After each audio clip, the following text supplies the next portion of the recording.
और मैं हूं आपके साथ प्रगति शर्मा। बुलेटिन में अनामिका सिंह काली भी मौजूद हैं और सबसे पहले बात करेंगे नरेश मीणा की गिरफ्तारी के बाद मचे बवाल की।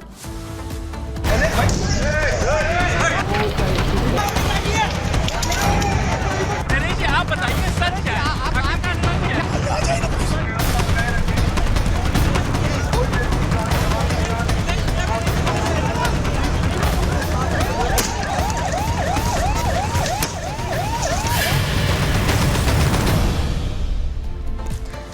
तो थप्पड़बाज नेता नरेश मीणा की गिरफ्तारी के बाद बवाल फैल गया और जो लोग बवाल कर रहे थे उन पर काबू पाने के लिए पुलिस को कड़ी मशक्कत करनी पड़ी। ये कुछ तस्वीरें आप टीवी स्क्रीन पर देख रहे हैं। गिरफ्तारी को लेकर लोग सड़कों पर उतर आए, आगजनी की घटना को अंजाम दिया, जिसके बाद पुलिस को बल का प्रयोग करना पड़ा। आंसू गैस के गोले छोड़े गए। ये कुछ 6 तस्वीरें टीवी स्क्रीन पर आप देख रहे हैं। नरेश मीणा की गिरफ्तारी, जिसके बाद गांव के आसपास लोगों ने जाम लगाया, चक्का जाम किया, आगजनी की घटना को अंजाम दिया, गाड़ियां जला दी, गाड़ियों में आग लगा दी, समर्थकों ने हंगामा किया, भारी पुलिस बल की तैनाती हुई, थप्पड़ पर भारी बवाल देखने को मिला। कुछ और 5 तस्वीरें आप टीवी स्क्रीन पर देख रहे हैं। गाड़ियां जला दी गई, गाड़ियों में आगजनी की गई, पुलिस बल की तैनाती हुई, पुलिस पर पथराव किया गया और एसडीएम को थप्पड़ मारा गया, जिसके बाद भारी बवाल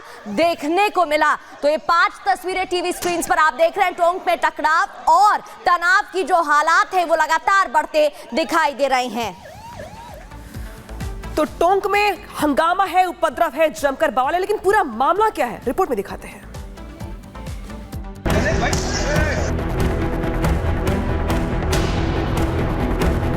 बिगड़े कानून व्यवस्था बिगड़े तो जो नहीं सुधरेंगे उनको ऐसे सुधारेंगे।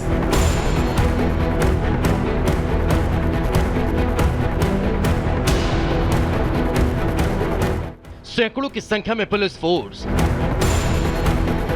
दंगा विरोधी दस्ता, पुलिस की गाड़ियों का हुजूम, वज्रवाहन, ये तैयारी थी उस निर्दलीय प्रत्याशी और टोंक हिंसा के आरोपी नरेश मीणा को दबोचने के लिए।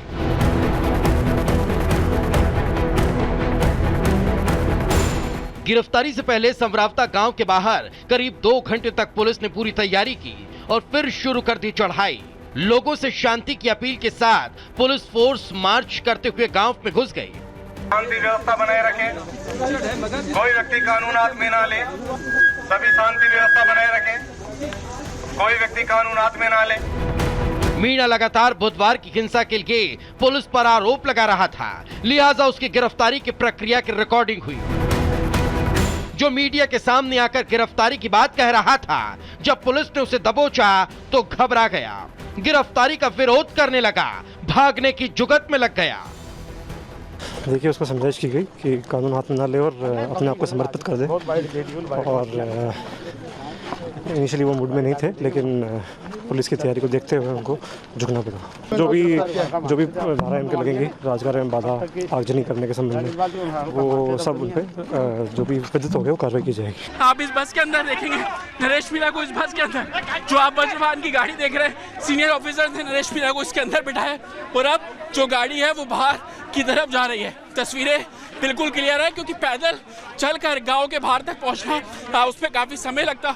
यही कारण है कि गिरफ्तारी के बाद नरेश मीणा को अब ये जो वज्रवाहन की जो बस है उसमें साफ तौर पर बिठाया गया है और उसके बाद तमाम जो सीनियर ऑफिसर्स हैं वो नरेश मीणा की गिरफ्तारी के बाद अब उनको यहाँ से ले जाते हुए नजर आ रहे हैं। मेरे बीच अगर आपको तस्वीरें दिखाएंगे, ये वही रास्ता है, ये वही रोड है जहाँ पर कल रात आगजनी की गई थी। मीणा पर शिकंजा कसा तो उसके समर्थकों ने बवाल मचाने की कोशिश की, पुलिस पर पथराव किया तो पुलिस ने भी आंसू गैस के गोले दागने में देरी नहीं की।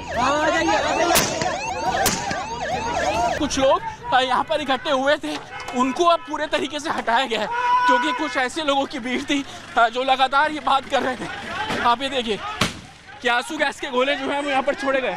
आप देखिए आंसू गैस के गोले यहाँ पर छोड़े जा रहे हैं, क्योंकि सामने से आप देखेंगे कि पत्थर भी कुछ लोग यहाँ से फेंकते हुए आपको नजर आ रहे हैं। सामने जो लड़के खड़े थे और तकरीबन 3 शेल आंसू गैस के जो है वो यहाँ पर चौथा शेल आप देखेंगे आंसू गैस का चौथा शेल यहाँ पर जो है वो पूरे तरीके से छोड़ा गया है।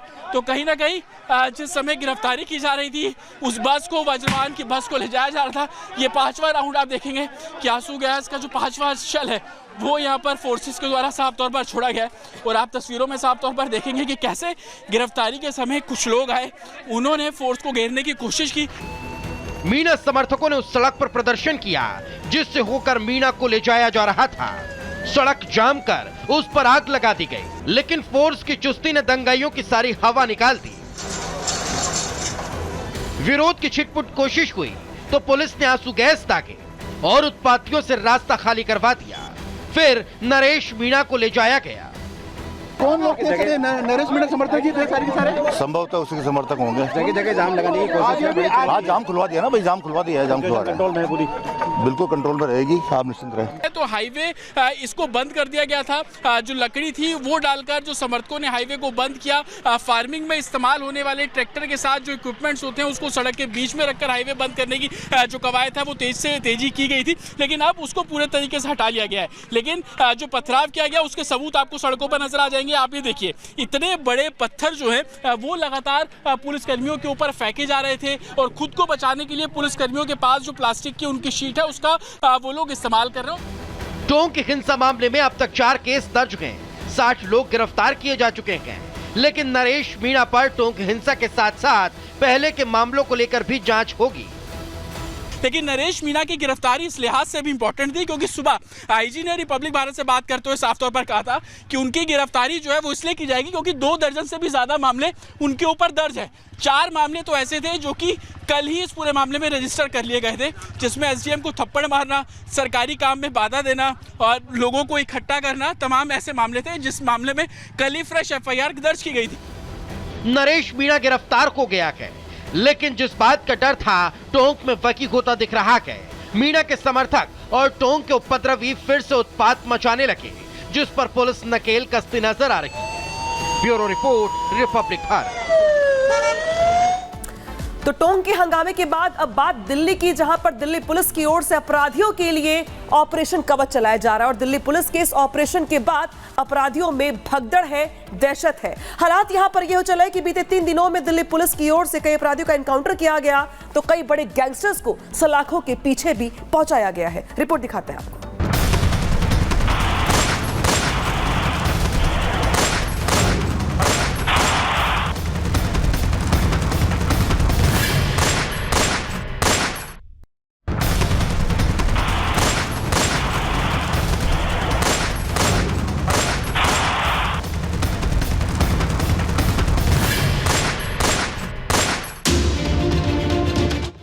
अपराधियों का एनकाउंटर, एक्शन जबरदस्त। गुंडे टू गैंगस्टर, पुलिस की नजर।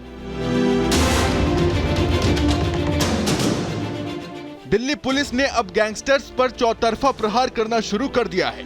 वो बदमाश जो कि दिल्ली को दहलाने का कोई मौका नहीं छोड़ते थे, दिन हो या रात वारदात को अंजाम दे रहे थे, उनके खिलाफ अब दिल्ली पुलिस ने 3 दिन के भीतर ऐसे ताबड़तोड़ एक्शन लिए हैं जो ये बताने के लिए काफी हैं कि दिल्ली पुलिस अब अपराध और अपराधियों को उनके अंजाम तक पहुंचाने में कोई कसर नहीं छोड़ेगी।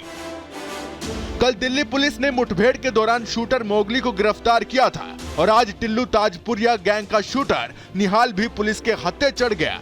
रोहिणी इलाके में पुलिस को आता देख इसने स्कूटी से भागने की कोशिश की और पुलिस पर फायरिंग करने लगा, जिसके बाद पुलिस की जवाबी कार्रवाई में पैर में गोली लगने से निहाल घायल हो गया और पुलिस ने इसे धर दबोचा। अब आपको इस शूटर की क्राइम कुंडली बताते हैं। निहाल टिल्लू ताजपुरिया देवेंद्र बबिया गैंग का शूटर है। इसी ने मुंडका में अमित लकड़ा की हत्या की थी। अमित लकड़ा जमानत पर रिहा हुआ था और 9 नवंबर को उसकी गोली मारकर हत्या कर दी गई थी। टिल्लू ताजपुरिया गैंग ने इस हमले की जिम्मेदारी ली थी। इस वारदात के बाद से ही स्पेशल सेल की टीम शूटर्स की पहचान करने और उन्हें गिरफ्तार करने के लिए काम कर रही थी। जैसे ही पुलिस को इनपुट मिला तो टीम ने शूटर पर शिकंजा कसने में देरी नहीं की। वहीं कल दिल्ली पुलिस ने राम निवास उर्फ मोगली को गिरफ्तार किया था। ये वही मोगली सुपारी किलर है जो अपने साथियों के साथ मिलकर गोलियों की आवाज से दिल्ली को बार बार दहलाने की कोशिश में लगा रहता था, जिसका सीधा नाता दिल्ली एनसीआर और हरियाणा में दहशत फैलाने वाले गैंग दीपक बॉक्सर से है। मोगली कई गैंग्स के संपर्क में था। नागलोई और अलीपुर में इसी ने फायरिंग कराई थी। दीपक बॉक्सर गैंग के कहने पर इसने वारदात को अंजाम दिया था। Boxer gang Lawrence Bishnoi gang से जुड़ा हुआ है। अनमोल बिश्नोई के कहने पर यह हमला किया करता था। मोगली वो शार्प शूटर है जिसके जरिए जेल में बंद लॉरेंस बिश्नोई दिल्ली में अपना वर्चस्व बनाने की जुगत में था। ये पैसे मिलने पर किसी को भी धमकाने या फिर हत्या करने का काम करता था। नागलोई और अलीपुर में शूटर मोगली और उसके साथियों ने एक्सटॉर्शन मनी के लिए कारोबारी के ठिकानों पर फायरिंग की थी। सिर्फ मोगली पर ही नहीं, दिल्ली पुलिस दिल्ली के कई और गैंगस्टर्स पर भी शिकंजा कस रही है। रात भर छापेमारी हो रही है। दिल्ली के सभी इलाकों पर नजर रखी जा रही है। यानी माफिया और उनके शूटर्स का अब बच पाना नामुमकिन है, क्योंकि दिल्ली पुलिस ने ठान लिया है कि दिल्ली अब अपराध मुक्त राजधानी बनकर रहेगी। Bureau report, Republic Bharat.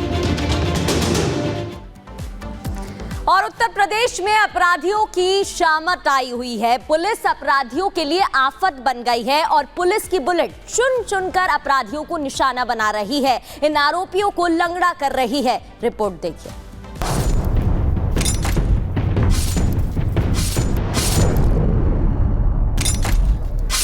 Sir बस आखिरी बार माफ कर, हर बार तो ही कहता आखिरी बार माफ कर दो सर। ये तस्वीर है उत्तर प्रदेश के मुजफ्फरनगर के बुढ़ाना की और हाथ जोड़कर पुलिस के सामने गिड़गिड़ाता और माफी मांगता ये शख्स एक शातिर बाइक चोर है। हर बार तो ही कहता आखिरी बार माफ कर दो। जिस पर उत्तर प्रदेश पुलिस की ऑपरेशन लंगड़ा की गाज गिरी और दर्जनों मामलों में वांटेड इस अपराधी के एक पैर में गोली लगी। उत्तर प्रदेश पुलिस की बुलेट के आगे अपराधी बेदम नजर आ रहे हैं और हर दिन उनकी शामत आ रही है। चुन चुनकर अपराधियों का हिसाब हो रहा है और एक के बाद एक अपराधी जेल की सलाखों के पीछे पहुंच रहे हैं। पिछले 24 घंटों की बात करें तो उत्तर प्रदेश पुलिस 6 एनकाउंटर कर चुकी है, जिसमें 8 बदमाश गिरफ्तार हुए हैं। उन्हीं बदमाशों में एक का एनकाउंटर मुजफ्फरनगर में हुआ। बदमाश का नाम नजरू बताया जा रहा है, जिस पर दर्जनों केस दर्ज हैं।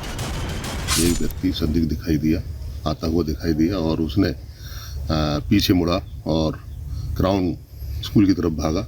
उसका पीछा किया गया तो वहां पर उसने गन्ने के खेत में छिप करके अपने बचाव में फायरिंग की पुलिस वालों पर और पुलिस ने अपनी आत्मरक्षार्थ उस पर फायरिंग की। उसके पैर में गोली लगी है। उसको तुरंत CSC बुढ़ाना भेज दिया गया है। उत्तर प्रदेश पुलिस ने आज दूसरा एनकाउंटर मथुरा में किया, जिसमें नाबालिग बच्चे से दुष्कर्म के आरोपी सतीश कुमार के पैर में गोली लगी, जिसके बाद उसे अस्पताल में भर्ती कराया गया। आरोपी के कब्जे से पुलिस ने एक तमंचा और कारतूस भी बरामद किया है। सतीश पुत्र नवमीचंद, जिसकी उम्र लगभग 40 साल होगी, उसके साथ आज कोतवाली पुलिस की पुलिस मुठभेड़ हुई है। इस पुलिस मुठभेड़ में उसके पैर पर गोली लगी है। उसके कब्जे से एक तमंचा, 2 खोखा कारतूस और एक जिंदा कारतूस मिले हैं। उसे प्राथमिक उपचार के लिए जिला अस्पताल में भर्ती कराया गया। अग्रिम विधिक कार्रवाई की जा रही है। पिछले 24 घंटे में उत्तर प्रदेश पुलिस की बुलेट जमकर चली है, जिसकी जद में मुजफ्फरनगर से मथुरा और देवरिया, मेरठ, लखीमपुर तक के बदमाश आए हैं, जो अब एक टांग पर चलने को मजबूर हैं। मैसेज क्लियर है, उत्तर प्रदेश में CM योगी की हुकूमत है और उत्तर प्रदेश में जो कानून हाथ में लेगा वो या तो दुनिया में नहीं रहेगा या अपने पैर पर खड़े होने लायक। कानून से खिलवाड़ करने वालों का इलाज पक्का होगा और हर अपराधी सलाखों के पीछे जाएगा। Bureau report, Republic Bharat. हर बार तो ही कहता आखिरी बार माफ कर दो।